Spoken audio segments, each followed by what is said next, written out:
que ya podemos entrevistarte como candidata a Plenitud, pero antes me interesaría saber cómo van a procesar logísticamente la posibilidad de una alianza mayor de las izquierdas. Ayer entrevistábamos a Luis Alberto Salgado y él, por ejemplo, decía que bajo ningún concepto se puede negociar ya tu candidatura.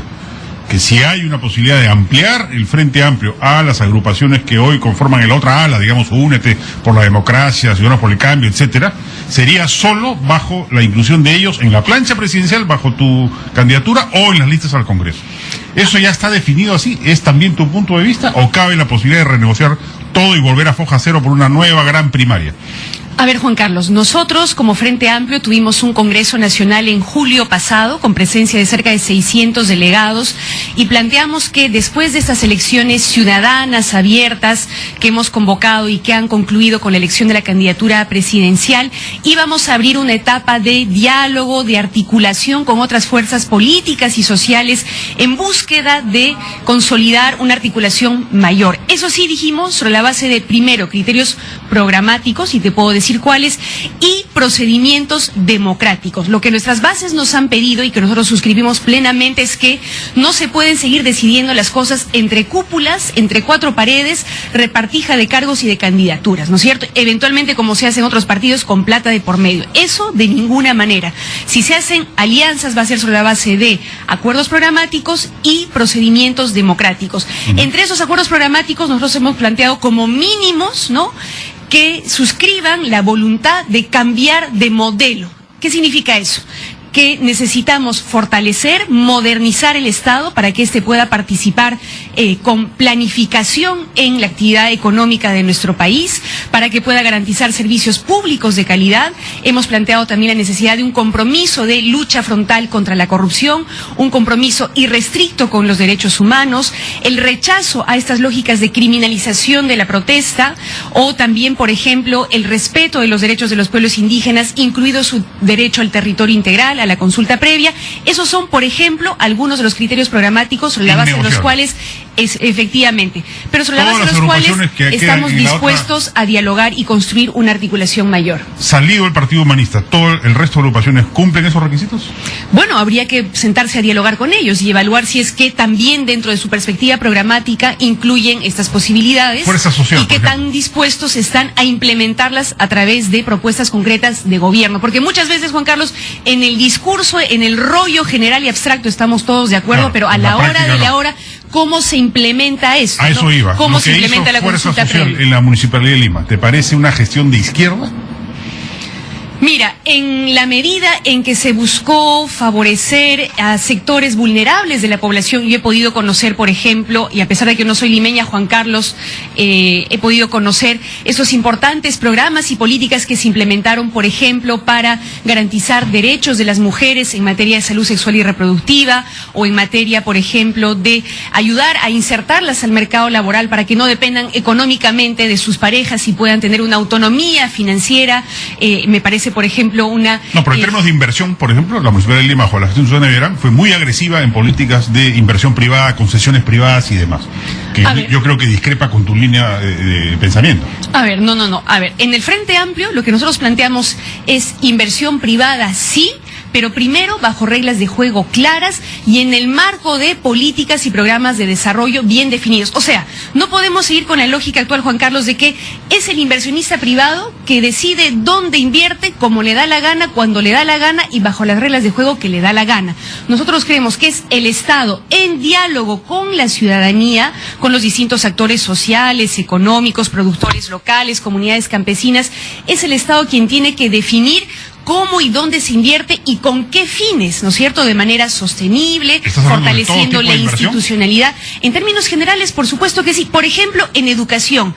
Juan Carlos, vamos a seguir permitiendo que se abran universidades privadas, institutos superiores en garajes, en condiciones a veces infrahumanas, sin ninguna garantía de calidad para esos chicos y esas familias que ponen todo el resultado del sudor de su frente en financiar esa educación, que al final no le da ninguna garantía de calidad. Eso no lo podemos permitir. Tiene que haber un Estado que regule, que fiscalice, semipúblico privado, que acredite. En otro tipo de actividades que son netamente empresariales, ¿también el Estado debería decir dónde se realizan las inversiones? A ver, hay sectores estratégicos. No quiero poner una cadena de supermercados que compita con WOM. A ver, ¿el Estado me tiene que dar el pase? A ver, vamos por partes. Hay sectores estratégicos de la economía en los cuales creemos que el Estado sí tiene que tener participación directa, en términos de planificación, pero también en términos de intervención directa. Por ejemplo, el sector energético. Y retomemos el caso concreto que hemos estado discutiendo hace algunas semanas del famoso lote 192. No se trata además ahí, Juan Carlos, de una cuestión meramente ideológica, sino de una cuestión práctica y de sentido común. La propia consultora internacional, ¿no es cierto?, que contrató el Ministerio de Energía y Minas, que no tiene ningún sesgo ideológico, obviamente señaló que era absolutamente conveniente, sostenible, rentable que Petroperú volviera a la explotación del lote 192. ¿Para qué? ¿Para darse el gusto de explotar el petróleo? No, Juan Carlos, para poder permitir un encadenamiento productivo que vaya desde la extracción del petróleo, en este caso lote 192, hasta su transporte, su refinación en Talara, su distribución y comercialización. ¿Para qué?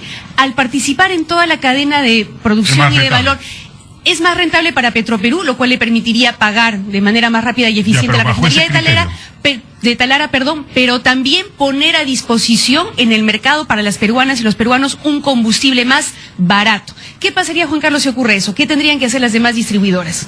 Bajar su precio, por el simple principio de libre competencia, ¿no es cierto? Eso ahí creemos. O se iría si no es rentable, ¿no? Hay sectores en los cuales creemos que el Estado debe ingresar sí porque es rentable la actividad, entonces en todas las actividades rentables tendría que hacerlo.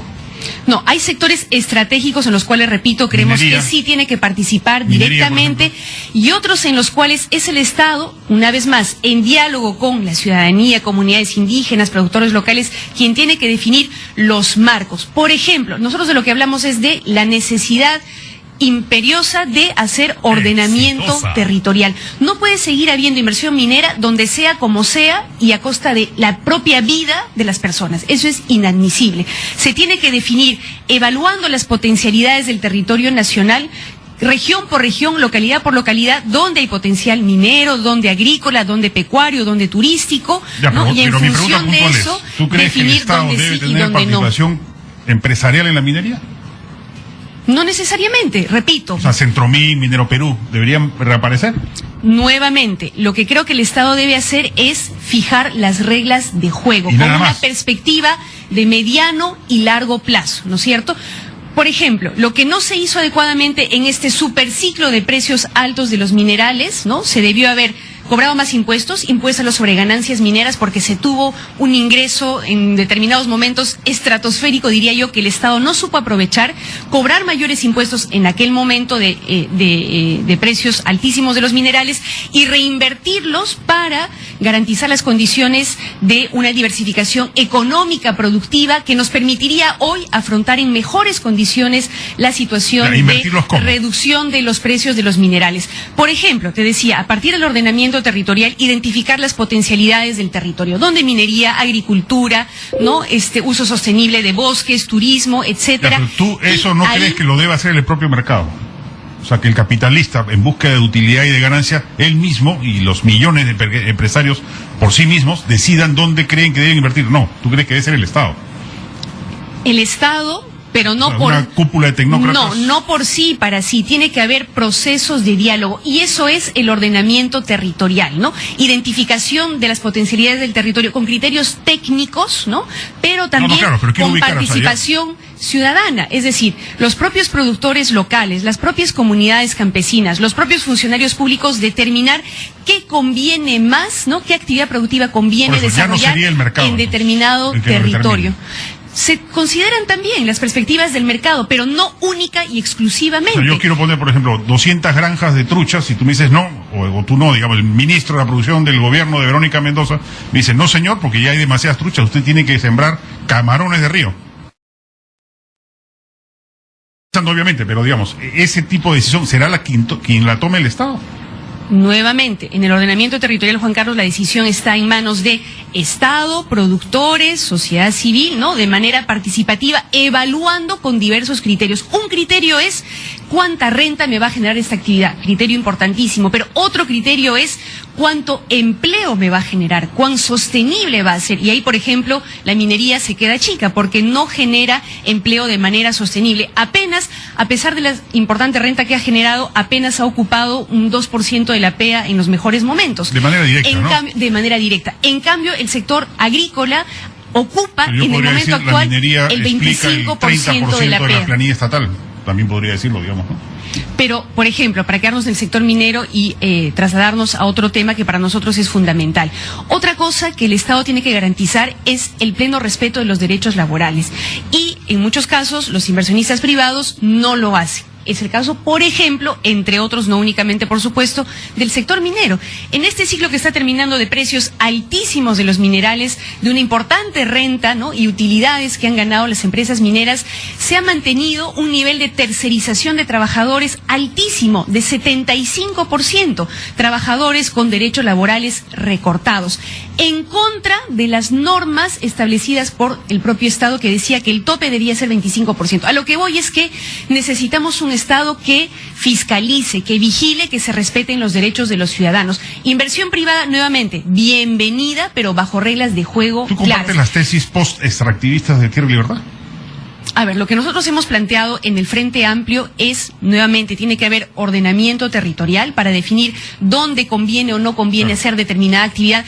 Hay zonas, Juan Carlos, para darte una respuesta concreta, donde no se puede hacer inversión extractiva. Por ejemplo, territorios de pueblos indígenas en aislamiento voluntario en la Amazonía. Puede que encuentres gas y petróleo en su territorio, pero ahí no puedes invertir. Ir hacia la minería, no tanto porque podría no contaminar, pero él considera que no es el futuro de la economía del país ni de la productividad del país. Bueno, lo que está pasando ahorita, Juan Carlos, mismo, ¿no? A ver, pero vayamos por partes. Lo que está pasando en este momento, estamos en un periodo de desaceleración de la economía precisamente por la reducción de los precios de los minerales, porque nuestra economía ha sido excesivamente dependiente del sector extractivo y no supimos prepararnos oportunamente, como te lo planteaba hace un momento, para promover otros sectores productivos que nos hubieran puesto en mejores condiciones de afrontar ese escenario. En lugar de eso, ¿qué han hecho nuestros ministros de Economía? ¿Qué han hecho los tecnócratas supuestamente eficientes del Estado? Absolutamente nada.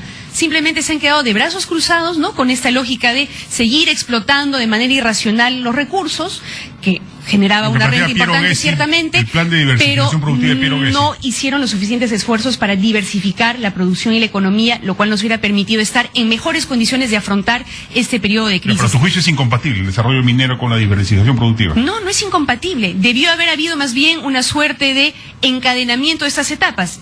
El crecimiento minero que hubo en los últimos años debió haber sido aprovechado para que esa renta pudiera invertirse, ¿no?, en promover diversificación productiva, ¿no? ¿Qué pasa? Por el ordenamiento territorial, pero que pasa también por mejorar la educación, la innovación científica, tecnológica, para poder darle valor agregado a ese potencial productivo que tenemos en nuestro país. El 30% del presupuesto de los programas sociales de este gobierno, el 30% del presupuesto de educación viene de la minería.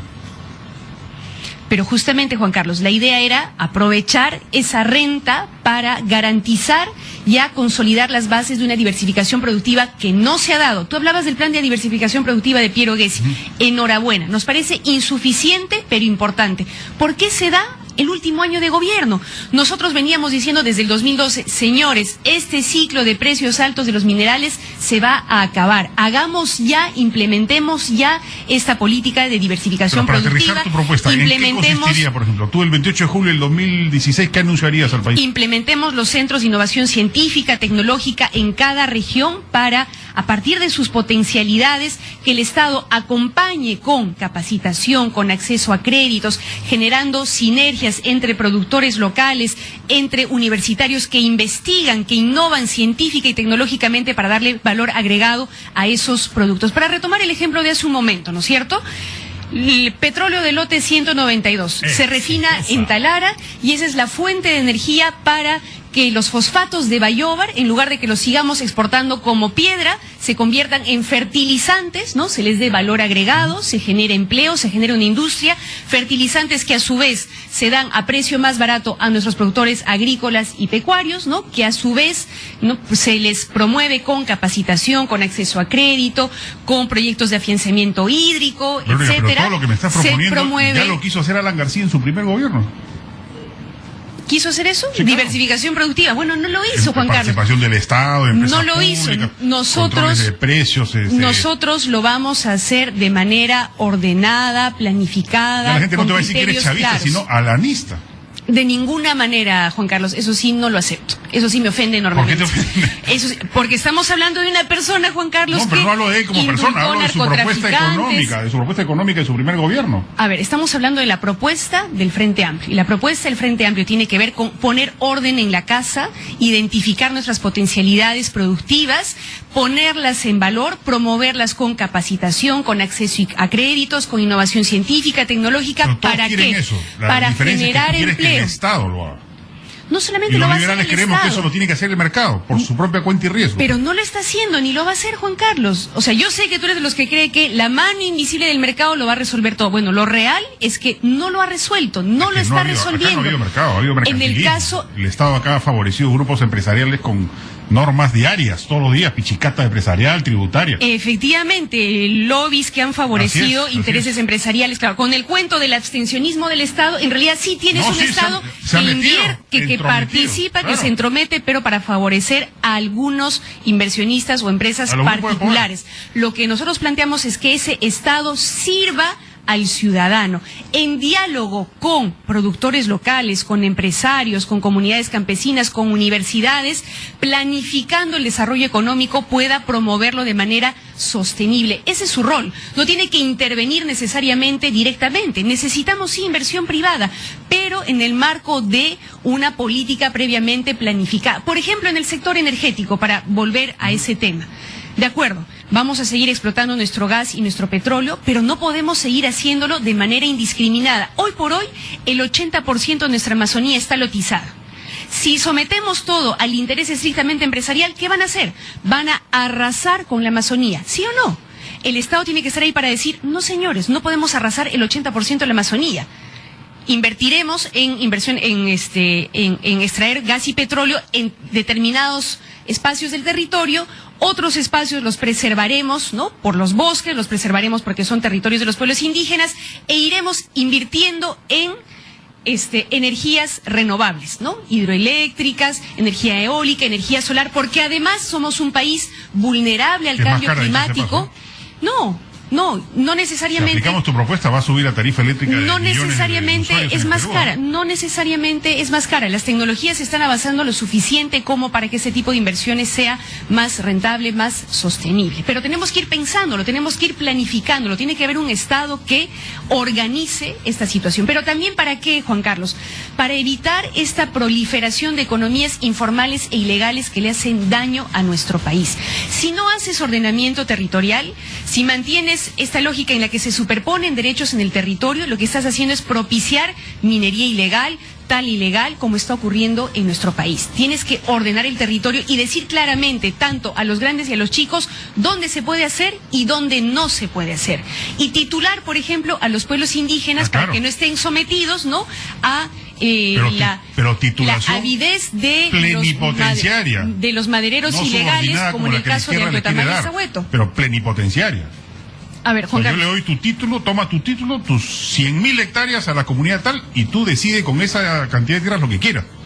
A ver, para empezar, ahí tenemos una discrepancia. Pues claro, tú crees que son ciudadanos de segunda categoría, pues no para empezar, nosotros hemos sido férreos defensores del derecho a la consulta previa de las comunidades indígenas, cosa que además hoy por hoy en nuestro país es un mandato legal y un mandato constitucional, pero que no se está cumpliendo. Y por ejemplo, en los 2 últimos años se han aprobado, Juan Carlos, 25 proyectos mineros en territorio previa. ¿Y si la ministra de Energía y Minas ha reconocido la irregularidad y no pasa nada. En lugar de sancionar a los funcionarios que hicieron eso, en lugar de corregir, en lugar de implementar una verdadera consulta, ha mantenido esta situación. ¿Y a qué nos lleva eso, Juan Carlos? Casos como el de Las Bambas, donde tienes un pueblo que no se opone a la minería, que convive con la minería, pero que se indigna obviamente con toda legitimidad, porque de la noche a la mañana le cambian el diseño del proyecto sin ningún diálogo, sin ninguna consulta, sin ningún tipo de participación. Nosotros lo que planteamos es transparencia absoluta hacia la ciudadanía, y en el caso particular de los pueblos indígenas se tiene que respetar la consulta previa. Ellos tienen que ser artífices también de su propio desarrollo, y el Estado tiene que entender que los pueblos indígenas pueden tener su propia perspectiva de desarrollo. Propietarios del suelo y del subsuelo? Yo creo que los recursos naturales, gas, petróleo, tienen que tener una naturaleza de bien público. Y nuestra propuesta, y por ejemplo, la mía en particular, es que los concesionarios no debieran volverse, como ocurre hoy por hoy, en dueños del recurso, ¿no? Dueños de la molécula, sino simplemente que el Estado haga contratos de servicio, que el Estado sea el que pueda definir ese gas, dónde me lo voy a llevar. ¿Le voy a permitir que el inversionista se lo lleve y lo exporte donde le dé la gana? ¿O voy a exigir que se invierta en un gasoducto del sur que me permita no solamente abastecer de gas para las casas, para los carros, a todos los habitantes de Cusco, Arequipa, Puno, sino además me va a permitir generar una industria petroquímica en la macrosur, entre Hilo y Arequipa? No, tiene que estar rogándole por favor, negociando por favor con el consorcio Camisea, a ver si de repente quizás le da la gana de llevar el gas al... Pero es que es presumes, tu imaginación. Pero es que así, pero no, es que lo ha confesado públicamente el presidente de la República. ¿Y Montero hacen el gasoducto de buena gente? A ver, el presidente de la República lo ha confesado. Lo hacen porque es un negocio. No, a ver. Lo que nosotros planteamos es que en estos casos particulares, ¿no?, de estos recursos naturales, debieran tener naturaleza de bien público y el Estado poder definir dónde le conviene al desarrollo nacional, dónde le conviene el interés de las peruanas y los peruanos que esos recursos sean invertidos, sean instalados, sean distribuidos. Ya, pero el Estado, ¿quién es? Pues, ¿quién va a ser? Humberto Campónico. Ah, bueno, podríamos invitarlo. Alguien como él, digamos. Él va a decidir si le conviene o no conviene el gasoducto. No, las cosas no pueden ser así de arbitrarias. 6 campónicos, ya, 10 campónicos. Las cosas no son así de arbitrarias. Tiene que haber evaluación técnica, económica, social, para determinar dónde conviene y dónde no conviene. En el caso, por ejemplo, Juan Carlos, del gasoducto del sur, la cosa no ha sido tan fácil como tú la planteas. En este gobierno se han dado como 4 marchas y contramarchas. Se dijo en diciembre del 2011, gasoducto con poliducto, con polo petroquímico, con participación de Petroperú. 6 meses después se dijo, ya no va más, vamos a hacer un miniducto de 8 pulgadas para Cusco y Puno. Luego tuvimos que hacer, ¿sabes cómo fue, Juan Carlos, la historia? El Cusco tuvo que movilizarse en un paro de 48 horas de manera multitudinaria con la Federación de Trabajadores, con los colegios profesionales, con todas las autoridades, para que recién el gobierno se acordara de su compromiso y se pusiera a negociar de manera un poco más fuerte con el consorcio Camisea. Nosotros creemos que no podemos estar pidiéndole favores a los inversionistas. Visto, una grita popular a favor de la inversión privada. Nosotros tenemos que definir dónde nos conviene que se invierta en función del interés nacional, en función de generar no solamente renta, sino empleo y sostenibilidad ambiental. Tiene que haber reglas de juego claras. No podemos mantener, Juan Carlos, la arbitrariedad y el desorden, porque lo que ocurre en el sector extractivo ocurre también, como comentábamos en su momento, en el sector educación. Ahí también tiene que haber un Estado que regule, que fiscalice, que evalúe estas universidades privadas, que las acredite para que los ciudadanos tengamos garantías de que la plata que les estamos dando realmente nos va a garantizar una educación de calidad. Verónica Mendoza, candidata presidencial del Frente Amplio, ha estado con nosotros. No va a ser la última conversación. Hoy hemos enfocado en el tema productivo energético, pero hay muchos temas más de los que vamos a hablar en otras oportunidades. Muchas gracias. Por favor, Juan Carlos, sí, hablemos de lucha contra la corrupción, contra la inseguridad ciudadana, que para eso también tenemos propuestas concretas. Muchas gracias a ti. Vamos a una pausa, amigos, y regresamos con Cecilia García.